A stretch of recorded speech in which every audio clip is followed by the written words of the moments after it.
안식일 시작하는 첫 시간 하나님의 성전을 찾아 예배하시는 모든 믿음의 가족들 위해 또 이 예배를 통해서 함께 경배하는 우리 모든 믿음의 가족들 위해 하나님이 약속하신 안식일에 크신 축복을 가득 부어주시기를 간절히 축원합니다.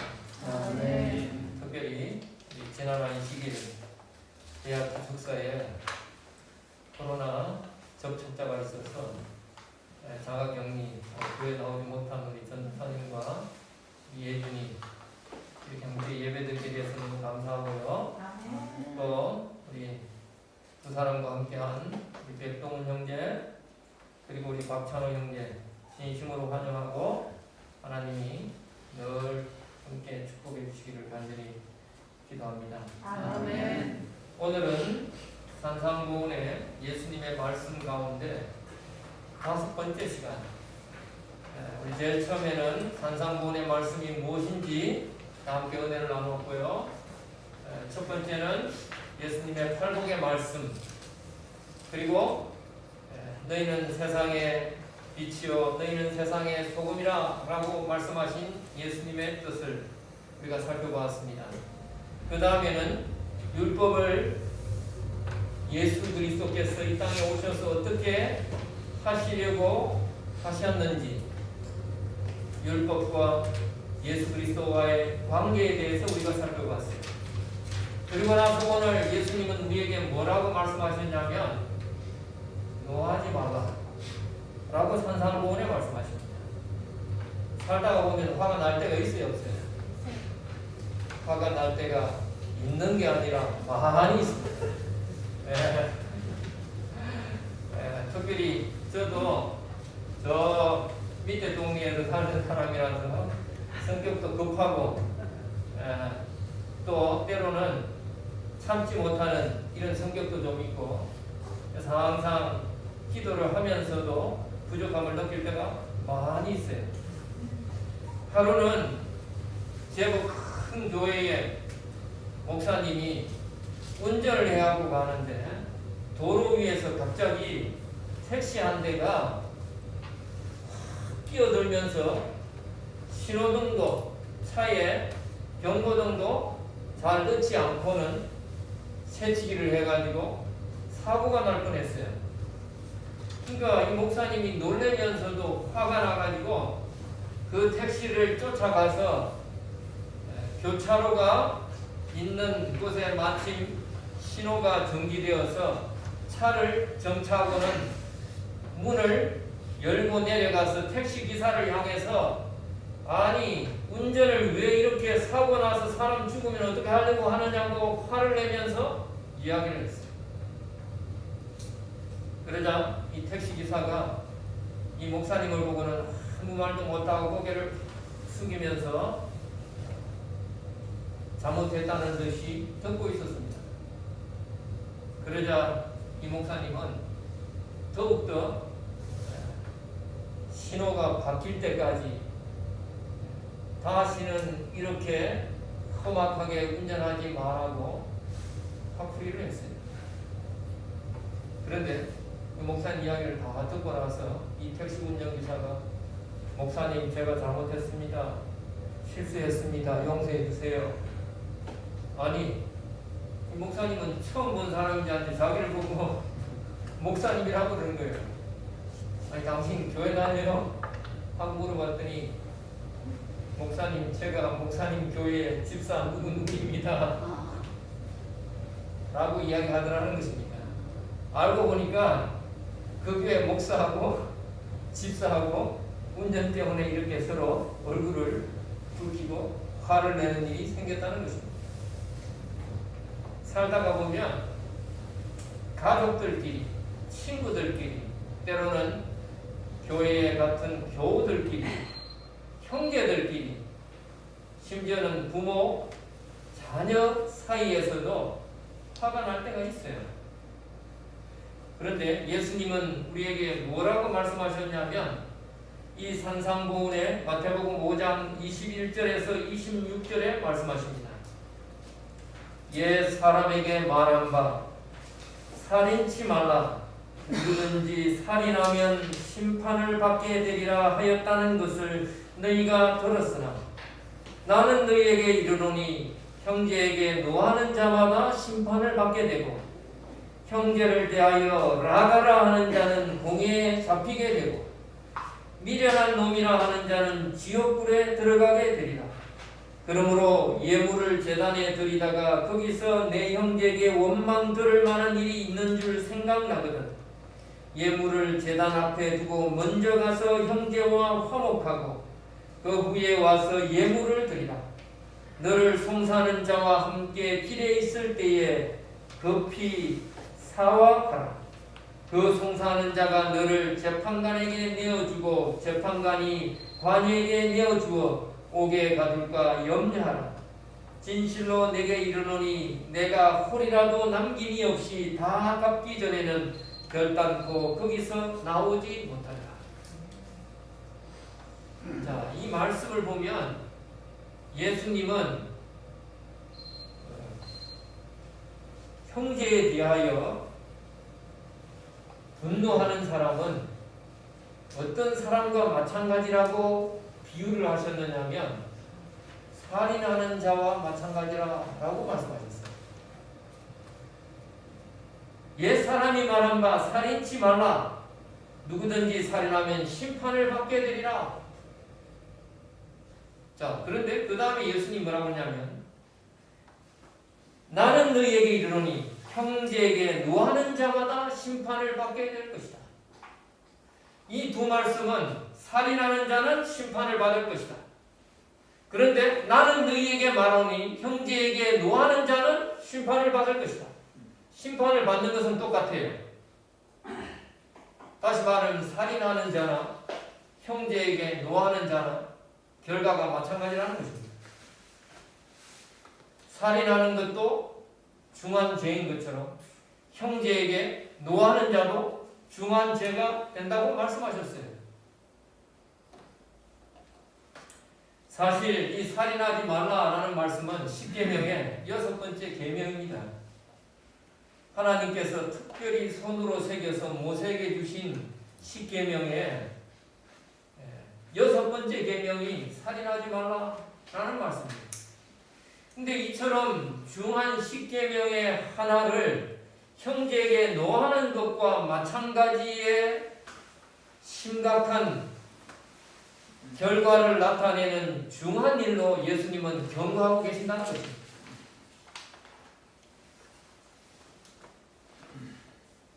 사실 바리새인들은 이 살인이라는 단어를 다른 사람의 생명을 취하는 것을 살인이라고 표현했어요.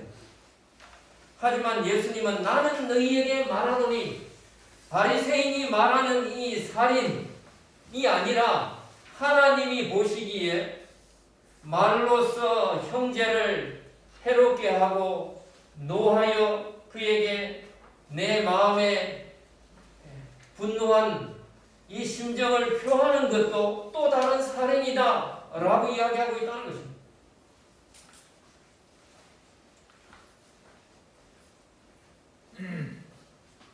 이 말씀을 보면서 저는 어떤 생각을 했느냐면 생명을 취하는 것이 살인이라면 다른 사람의 생명을 취하는 것이 살인이라면 자기 자신의 생명을 취하는 것은 살인이 아닙니까? 똑같이 하나님이 보시기에는 살인이라는 거예요. 다시 말하면 스스로 자기의 목숨을 취하여 자살하는 것도 살인과 마찬가지라는 것입니다. 이것을 예수님의 말씀에 빗대어 자기 자신을 향하여 크게 분노하는 것도 예수님은 기뻐하지 않는다는 거예요.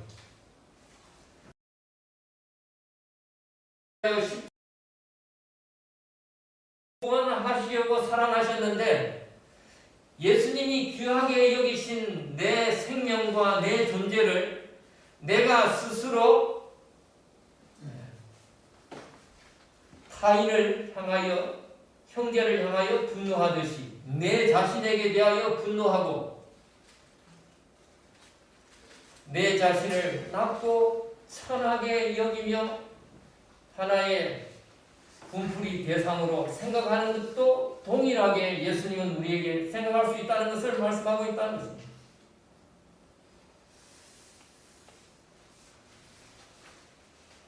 창세기 9장 5절 6절에 분명하게 말씀하십니다. 내가 반드시 너희 피 곧 너희 생명의 피를 찾으리니 짐승이면 짐승에게서 사람이나 사람의 형제면 그에게서 그의 생명을 찾으리라. 무릇 사람의 피를 흘리면 사람이 그 피를 흘릴 것이니 이는 하나님이 자기 형상대로 사람을 지었습니다. 하나님께서 하나님의 형상으로 지은 사람을 생명을 취하는 것이 심판이고 예수님은 거기다가 더하여 그 형제를 향하여 노를 바라는 것도 똑같이 심판을 향하는 것이라고 말씀하셨다는 것입니다. 그런데 이 말씀을 나에게 적용해도 동일하다는 거예요. 내가 스스로 내 생명을 취하거나 하나님이 그렇게 하나님의 형상대로 귀하게 여기시고 만드신 내 자신의 존재를 낮고 천하고 바보처럼 여기면서 분노하는 것도 마찬가지라는 것입니다. 세상은 나를 어떻게 볼지언정 그리스도 예수 안에서 우리는 이 세상에 단 하나밖에 없는 하나님의 형상을 닮은 가장 귀한 존재로 존중해야 된다는 거예요. 자기 자신을 참으로 존중하고 귀하게 배려하는 사람은 남에게도 결코 함부로 할 수 없어요.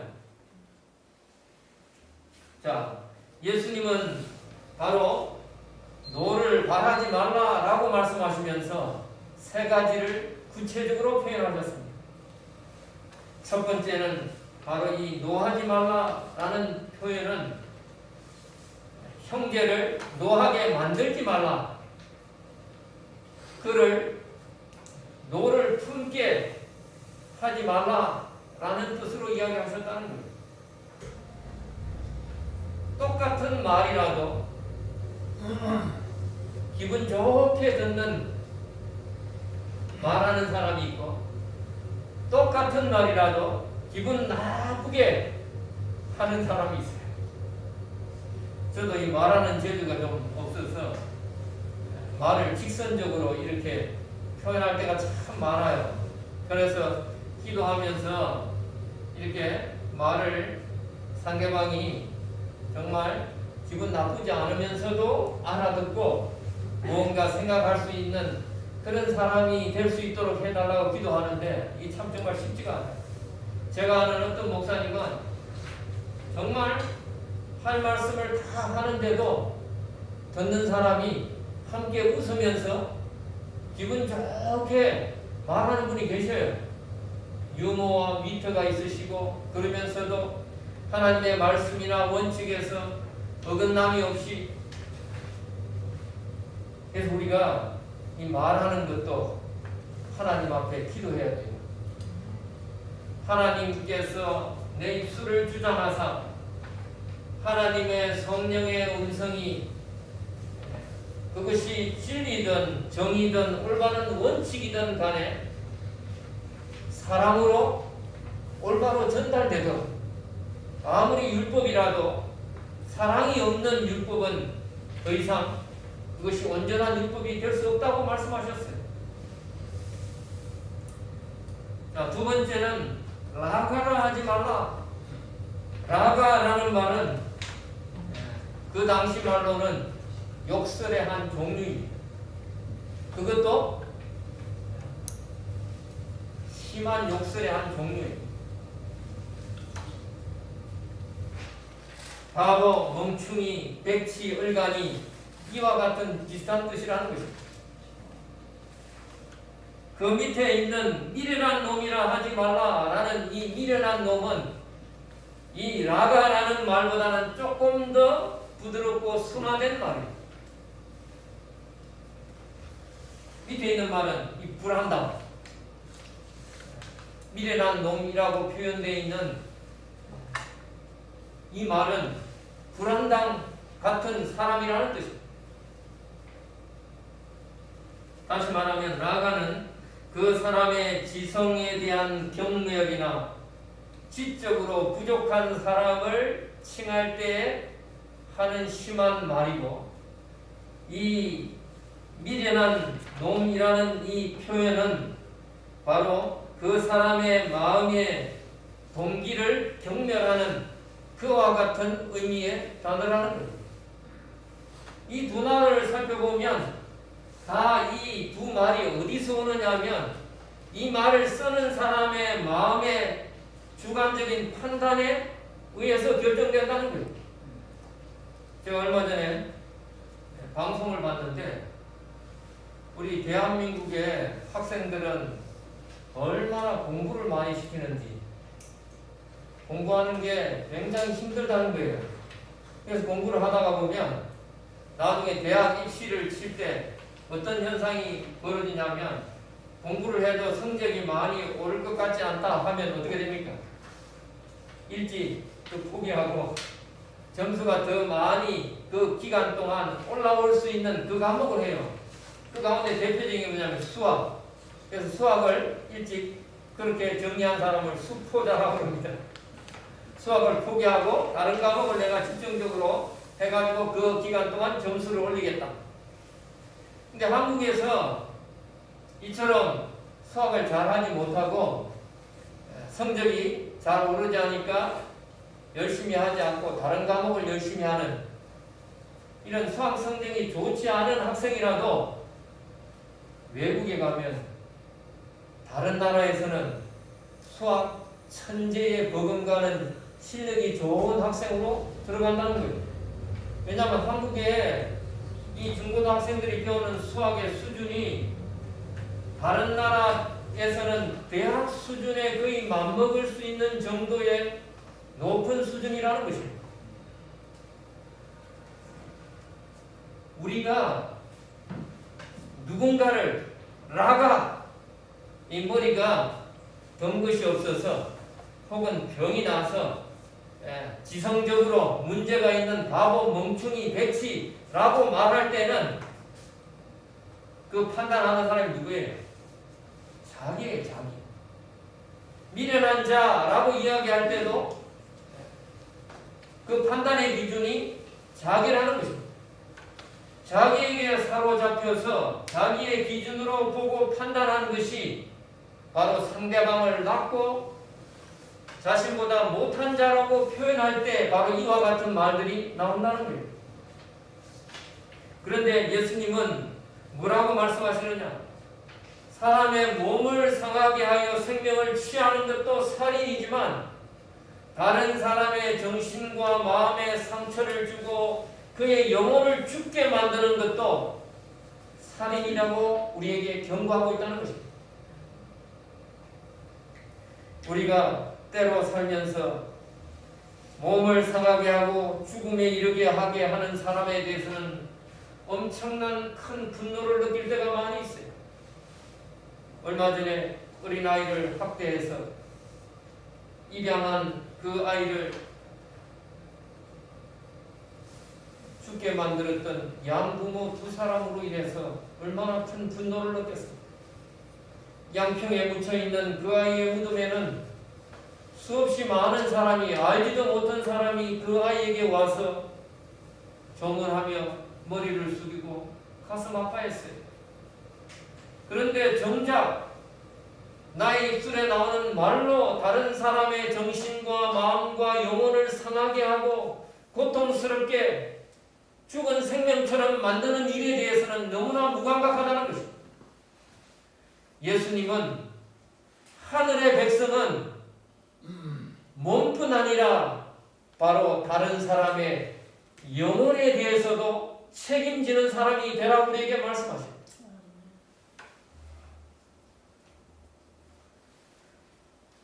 본교 성경주석 출애굽기 20장 13절에는 이렇게 말씀하십니다. 예수는 이 계명을 확대하여 분노와 멸시를 여기에 포함시켰다. 살인하지 말라라는 이 계명에 뭐까지 포함시켰냐면 분노와 멸시까지 포함시켰다. 다른 사람을 멸시하는 것도 또 다른 살인의 한 종류라는 것입니다. 다른 사람에 대하여 분노하는 것도 또 다른 살인의 한 종류라는 겁니다. 자, 세상의 법은 다른 사람이 나에게 한 만큼 나도 하는 것이 당연한 것처럼 이야기합니다. 함무라비 보면은 눈에는 눈, 이에는 이. 예수님은 뭐라고 말씀하시냐면 악으로 악을 갚지 말고 선으로 악을 이기라 라고 말씀하고 계신다는 거예요. 이 말씀은 무슨 뜻입니까? 다른 사람이 나에게 노한다고 해서 똑같이 노하지 말고 다른 사람이 나에게 악을 행한다고 해서 똑같이 악으로 대갚지 말고 그리스도 예수의 사랑과 은혜와 용서로 오히려 그를 위하여 기도하고 심판을 하나님의 진노하심에 맡기라 라고 말씀하셨습니다.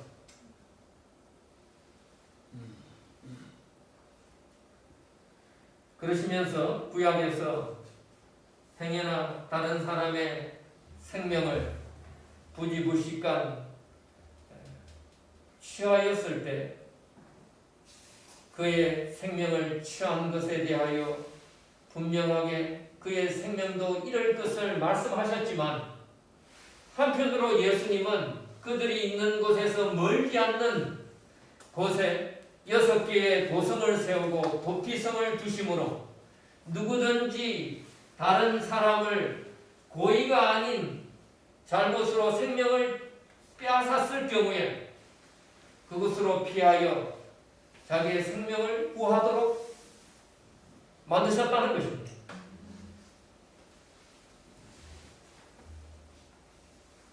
민수기 35장 12절 이는 너희가 보수할 자에게서 도피하는 성을 삼아 살인자가 회중 앞에 서서 판결을 받기까지 죽지 않게 하기 위함이니 하나님이 도피성을 세우시고 그들이 있는 곳에 도피성이 되어주셔서 누구든지 하나님 안에 죽지 않고 심판받지 않고 살아남을 수 있도록 만들어주셨다는 거예요.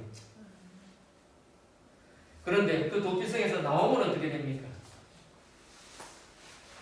자기가 죽인 자의 친척, 혈족, 가까운 자로부터 그의 생명을 다시 취하는 보복을 당할지라도 어찌할 수 없다고 말씀하셨습니다. 자, 거북이를 여러분들 아십니까? 이 거북이가 목이 길게 나왔다가 움츠려들면 발과 머리를 집어넣으면 사람이 손으로 끄집어내려고 해도 잘 나오지 않아요. 자칫 잘못하면 날카로운 이빨에 머리 부분은 어떻게 해요? 손가락이 잘리는 위험한 경우도 생길 수 있다는 것입니다. 아무리 머리를 빼내려고 해도 이 거북이가 스스로 머리를 내밀기 전에는 머리가 나오지 않는다는 거예요. 근데 가장 쉬운 방법은 머리가 들어간 이 거북이를 따뜻한 곳에 가만히 내버려 두면 조금 있다가 저절로 조금씩 머리를 자기 스스로 빼낸다는 거예요. 우리 속에 있는 분노를 사귀고 극복하는 것도 억지로 잡아 빼내서 그것을 길게 혹은 완전한 거북이의 모습을 나타내듯이 우리 속에 있는 모든 문제를 완전하게 해결할 수 있는 평안한 상태로 만들 수 있는 것이 아니라는 거예요.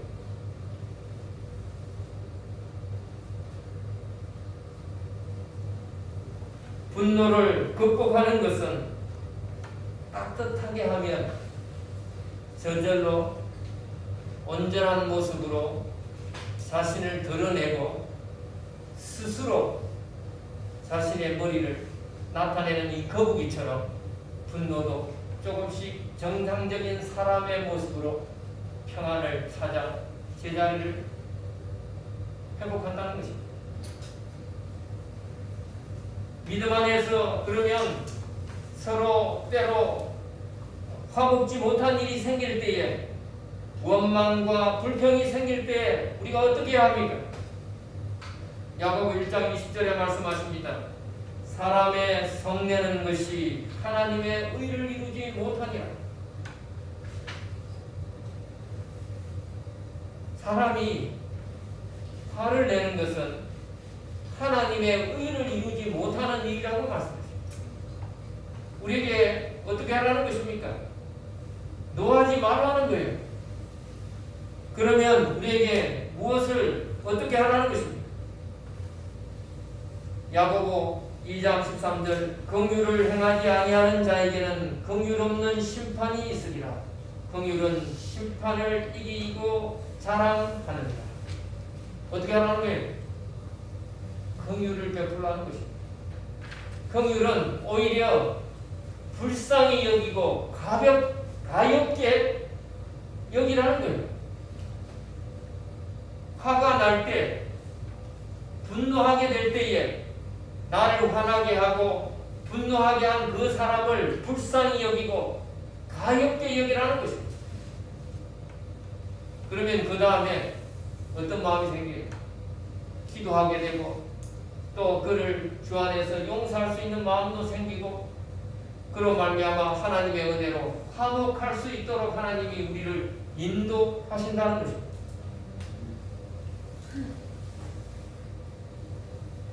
하나님은 우리에게 서로 썩내며 분노하여 다투는 것을 원하는 것이 아니라 먼저 사람끼리 화목을 이루고 그 다음에 하나님과 화목하라고 말씀하십니다.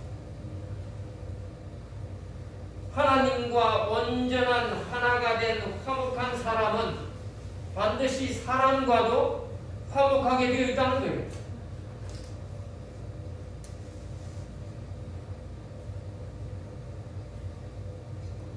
교회 안에서도 때로는 송사, 재판을 하고 재판을 당할 때가 있습니다.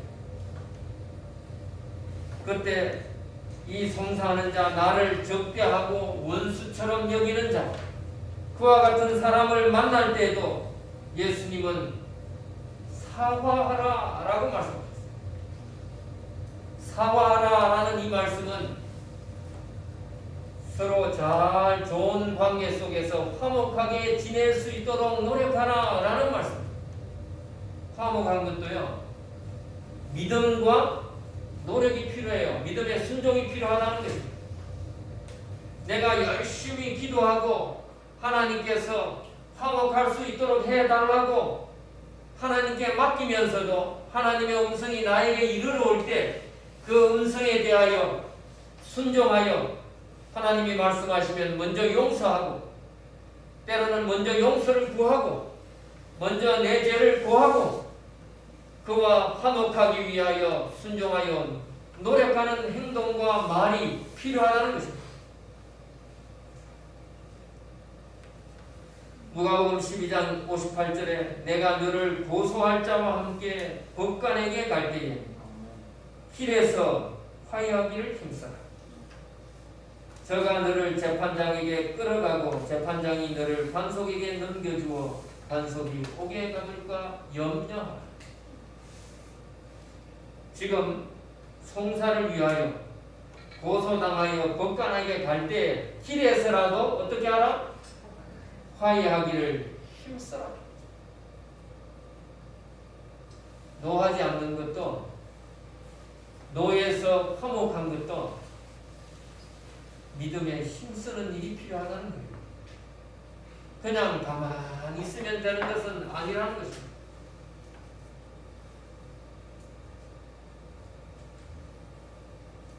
마태복음 18장 15절 17절 내 형제가 죄를 범하거든 가서 너와 그 사람과만 상대하여 권고하라. 만일 들으면 내가 내 형제를 얻은 것이요 만일 듣지 않거든 한두 사람을 데리고 가서 두세 정인의 입으로 말마다 정창케 하라. 만일 그들의 말도 듣지 않거든 교회에 말하고 교회의 말도 듣지 않거든 이방인과 세리와 같이 여기라. 그 사람들이 이 말씀을 들으면서 오해하는 게 있어요. 만일 내 형제가 죄를 범하거든, 이 죄라는 정의라는 것입니다. 어떤 게 죄입니까? 죄인가요? 하나님과의 관계 속에서 빗나간 잘못된 것들이 죄예요. 그리고 그것을 볼 때에 어떻게 하나? 먼저 찾아가서 사랑으로 그를 권면하라고 말씀하십니다.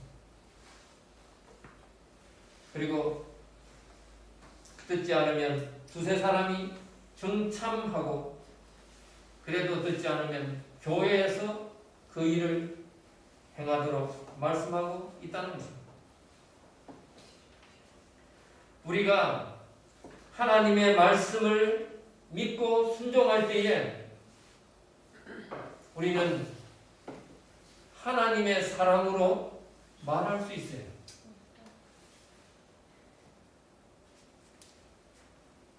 하나님의 사랑으로 권면할 수 있다는 것입니다.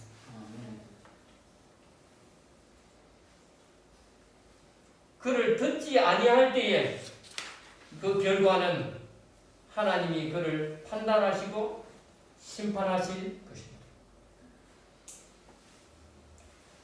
로마서 12장 17절 21절 아무에게도 악으로 악을 갚지 말고 모든 사람 앞에서 선한 일을 도모하라.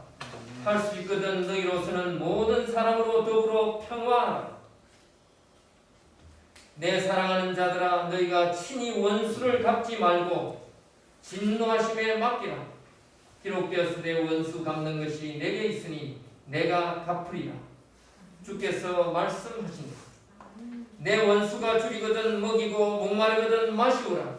그리함으로 내가 솥불을 그 머리에 쌓아 놓으리라.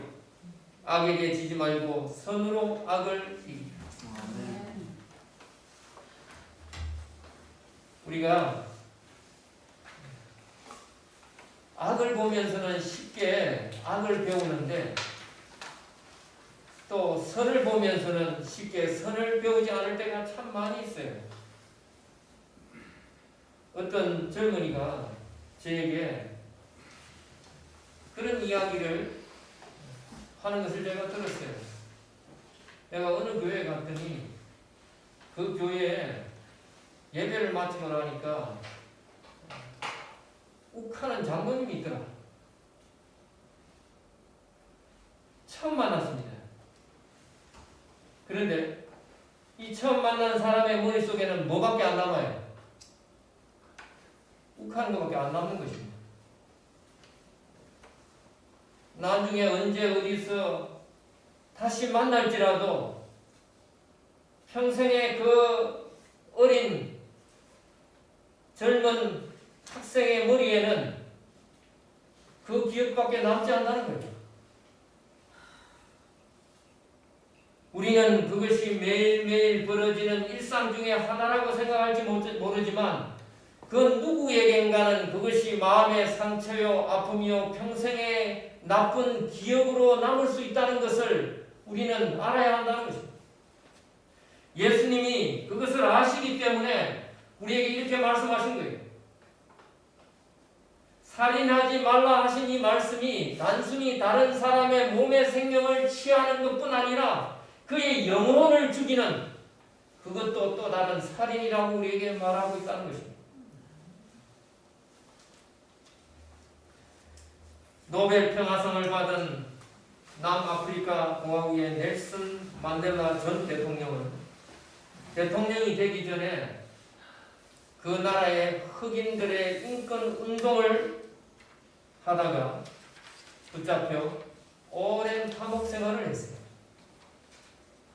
우리나라 대한민국의 감옥이야 정말 모든 것이 시설이나 좋지만 이런 나라의 감옥은 어떻겠습니까? 굉장히 시설도 열악하고 환경도 좋지 않아요. 그런데다가 흑인들의 인권 운동을 하다가 감옥에 들어갔으니 얼마나 억울하겠어요. 그래서 감옥 생활이 항상 힘들었어요. 그런데 자기에게 면회오는 변호사에게 만날 때마다 여긴 지옥이야, 지옥 이렇게 분통을 터뜨리던 이 넬슨 만델라가 어느 날 갑자기 달라진 것입니다. 하루는 이 변호사가 찾아와서 여전히 지금도 이 감옥 생활이 고통스럽고 힘들어 지옥 같습니까? 라고 물었어요. 그랬더니 아니 지금은 이 감옥이 천국과 같다고 이야기하는 것입니다. 그래서 감옥이 많이 좋아졌는가 보죠?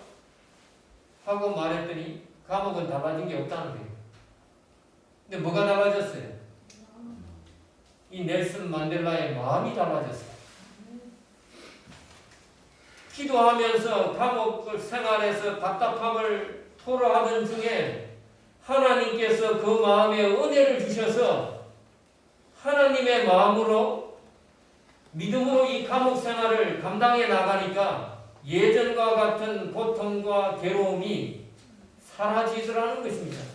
그래서 그 오랜 감옥 생활을 버틸 수 있었다고 고백했어요. 우리가 매일 우리의 믿음의 삶 속에서